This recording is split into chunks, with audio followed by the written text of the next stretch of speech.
Guys, Dragon Ball Daima 2, in a totally insane movie, already connecting with Dragon Ball Super, and on top of that introducing an iconic villain, Janemba through Tapion. That's right, he now carries with him in canon the Janemba factor. Want to understand everything? I know you're not believing it, right? Stay until the end of the video, because I'm going to explain why this has to happen. I already asked you to subscribe to the channel, leave your like, and activate the notification bell. A new Dragon Ball movie that will be an extension of Dragon Ball Daima, and its introduction into Dragon Ball Super, after the Granola saga. That's right, in the current saga of the manga, this movie will connect both these lines, Dragon Ball Daima and Super. And once again the surprise came rushing, bringing back known evil beings, directly involving the Makai Union against Universe 7. Moro was one. Now Tapion and Janemba will be next, but this time, somewhat different. Something in Janemba made him intelligent. And who could be behind this? Got your hopes up? The connection to Super, a villain straight from there, from the demon world. And Janemba, this time as a supreme entity, a higher level Majin, like Babiti's father who created Majin Buu, considering that he may have been helped by someone who might become the newest villain currently in Dragon Ball Super. It would be the return of the manga, and could even include a flashback introducing this new villain, Tapion, carrying Janemba within him. Tapion is a character from the Dragon Ball universe who appears in the movie Dragon Ball Z, Wrath of the Dragon, released in 1995. He is not part of the official canon story of the manga or main anime, but became extremely popular among fans due to his appearance, personality, and emotional importance within the film. He's also notable for being one of the few characters who form a strong bond with Trunks, and for introducing a more melancholic and heroic tone to the Dragon Ball Z universe, usually marked by fights and humor. Tapion is a warrior from the planet Konitz, and carries within him one half of an extremely powerful demon monster called Hirudegarn. His brother, Minosha, carries the other half. After a war on their planet, the priests of Konitz sealed Hirudegarn by splitting him into two parts and locking the brothers in enchanted music boxes, which were sent to distant places. Tapion's box ends up on Earth, where the heroes discover his presence after being tricked by an old man who wants to release the monster. When Tapion is freed, he refuses help, lives in isolation, and tries to contain the monster with his music, played on a magical flute that has the power to suppress Hirudegarn. Tapion is a different kind of character than expected in Dragon Ball. Silent, bitter, but very noble. He carries an enormous responsibility and lives a personal tragedy, having lost his brother and his freedom. Even so, he fights to protect others. During the movie, he forms a deep relationship with Trunks, who comes to admire him as a hero. And at the end of the story, Tapion even gives his sword to the boy as a farewell gift. That sword, by the way, is visually identical to the one future Trunks uses, which led many fans to theorize that Tapion could be a sort of explanation for the origin of that weapon. Although never officially confirmed as canon, this idea became very popular. In the film's conclusion, Tapion sacrifices himself to contain Hirudegarn once again, asking the warriors to destroy him along with the monster. However, Goku intervenes and defeats the creature with a powerful blow, the Dragon Fist. After the victory, Tapion manages to return to his time using Bulma's time machine. He says goodbye to Trunks in one of the most emotional moments in the Dragon Ball Z universe. Tapion is remembered not only for his tragic and heroic story, but also for his striking aesthetic, with reddish hair, warrior clothes with medieval traits, and a melancholic tune played on the flute, one of the most emotional tracks in the franchise. He represents a rare fusion of epic fantasy and science fiction, and brought a more introspective and mature air to the series. Now Tapion, canonically in Dragon Ball Super, his reintroduction will be a grand and emotionally deep event, especially with the new threat trying to control him. None other than Janemba, the demon of distortion and dimensional chaos. This would not only create a direct connection between two classic films loved by fans, but would also give Dragon Ball Super the chance to explore dark, mystical, and cosmic elements that haven't been fully addressed in the current series. It started back in Daima. We had something similar in the Moro Saga too. This would be similar, but much deeper, bringing Janemba and Tapion. The inner struggle would once again be the theme of this movie that will address this connection between Daima and Super. The perfect fusion between Tapion's epic and melancholic tone and the chaotic, hellish threat represented by Janemba, giving rise to a new saga with its own identity. The universe is in a phase of apparent calm after recent events, Granola, Black Frieza. The gods of destruction, the angels, and even the forgotten universe is beginning to reorganize. But then strange portals start to open at distant points in time and space, releasing small cracks in reality where distorted and unstable creatures emerge. The Kaioshins and angels realize something is corrupting the fabric of time and space, but they don't know the source.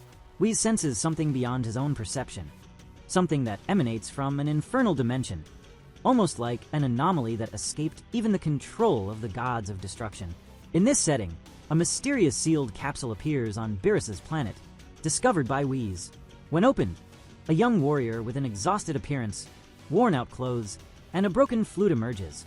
Tapion awakens disoriented, saying he doesn't belong to this timeline, and that he's trying to flee from a malevolent presence that is about to reincarnate. Goku and Vegeta vaguely recognize him from old stories told by future Trunks, and Tapion confirms. He crossed the rifts of space-time to ask for help before he escapes. The true heart behind the chaos that once manifested as Heridigarn, but now has a name, a form, and a goal: Janemba. Janemba is one of the most iconic and bizarre villains in the Dragon Ball Z universe, known for his unique appearance, absurd power, and supernatural origin. He appears for the first and only time in the movie Dragon Ball Z. Fusion Reborn, original Japanese title, 1995. That movie is not considered part of the series' official canon, but Janemba's impact was so great that he remains popular to this day and appears in games, spin-offs, and promotional materials like Dragon Ball Heroes. Janemba's origin is directly tied to the other world, the realm of the dead. Chaos begins when a young underworld worker, responsible for overseeing the soul system, suffers an accident with the machine that purifies the souls of the dead. The machine collapses and releases a massive wave of evil energy, which consumes the worker's body and transforms him into a grotesque creature made of pure evil. Janemba, in his childish and bizarre form, with a large yellow body and a distorted laugh. In this initial state, Janemba appears innocent and playful, but his powers are extremely dangerous. He manipulates reality, bends space, distorts dimensions, and creates anomalies, like bringing the dead back to life on Earth, deforming landscapes, and even trapping Goku in an alternate dimension. The very structure of the other world begins to collapse because of him. Goku faces this first form of Janemba and manages to balance the fight, but when he hits him hard, the villain's body collapses, and then he is reborn in his true form, Super Janemba. In this new version, he has red skin, purple armor, a tail, cruel yellow eyes, and a demonic grin. He moves with extreme speed, creates portals to cut through space, and manifests an energy sword capable of rivaling even direct attacks from Super Saiyan 3 Goku. Super Janemba is one of the most dangerous entities ever faced until then. His nature is the pure embodiment of chaos and distortion. Goku, even in his most powerful form, cannot defeat him. Vegeta, who is also in the other world, appears to help, and the two fight together, but they stand no chance separately. That's when the solution arises: the Metamoru fusion. After a disastrous attempt that creates the clumsy Viku, they finally manage to perform the fusion correctly, giving rise to Gogeta, the perfect fusion of Goku and Vegeta. In just a few seconds, Gogeta defeats Janemba with a combination of overwhelming attacks and pure energy that purifies the evil composing him, freeing the possessed worker and restoring order to the other world. What makes Janemba so remarkable is that he is not just a physical villain, but a being that represents the rupture of universal order. He has no motivations, does not speak, has no ideology. He is chaos incarnate, a manifestation of everything that was out of balance. His look is impressive, his presence overwhelming, and his defeat was only possible through the ultimate union of Goku and Vegeta. The fusion, something that at that point was still rare and symbolic. Janemba is also remembered for bringing back several dead villains and characters to Earth, including Frieza, the Red Ribbon Army, and other antagonists, even if briefly. This ability to mess with time and space makes him a threat that, if adapted into the current canon, could easily rival gods and angels, and it would be epic, all of it. Except this time, through a legal form, through Tapion, it could be something like this. At one point, the most dramatic moment of the saga happens when Janemba manages to partially fuse with Tapion, managing to reach Earth in the process. A hybrid warrior, with an angelic and demonic appearance, with an unstable aura, and a corrupted melody that destroys everything around. The heroes realize they cannot hurt him without killing Tapion, and this creates a race against time. Goku activates incomplete Ultra Instinct, but hesitates. Vegeta activates Ultra Ego, but is repelled. And how would all of this relate to the timeline? Perhaps even future Trunks could participate and bring him back to the current scenario. The outcome could occur when Trunks, using the sword he received from Tapion in the past, the same one that now resonates with the musical energy of the seal, enters the heart of the fusion and finds Tapion mentally imprisoned. He rescues him with sincere words, reminding him of who he is and why he resisted for so long. It would even be cool to explore this theme of the sword, which was never actually revealed where Trunks got his sword. The origin of Trunks' sword is one of the most beloved and discussed mysteries among Dragon Ball fans, because despite its symbolic importance and striking visual, it was never officially explained in the manga or main anime in a direct and detailed way. The series presents future Trunks wielding a sword right in his first appearance, coming from the future to warn the Z Warriors about the threat of the androids. He uses it masterfully, and the weapon becomes an iconic part of his identity. But at no point is it revealed exactly how he obtained it, which opens the door for many interpretations, especially one that comes from one of the most emotional movies of the franchise. In the film Wrath of the Dragon, released in 1995, which takes place after the events with Majin Buu, but is not considered part of the official canon of the story, we meet the warrior Tapion, a tragic hero from another planet, who carries within himself half of the monster Hirudegarn. Tapion is freed on Earth and goes through difficult moments, haunted by the memories of his lost brother and the pain of carrying such a terrible threat. He is a character with an imposing yet melancholic appearance, who carries an enchanted flute and a sword that is part of his role as a guardian.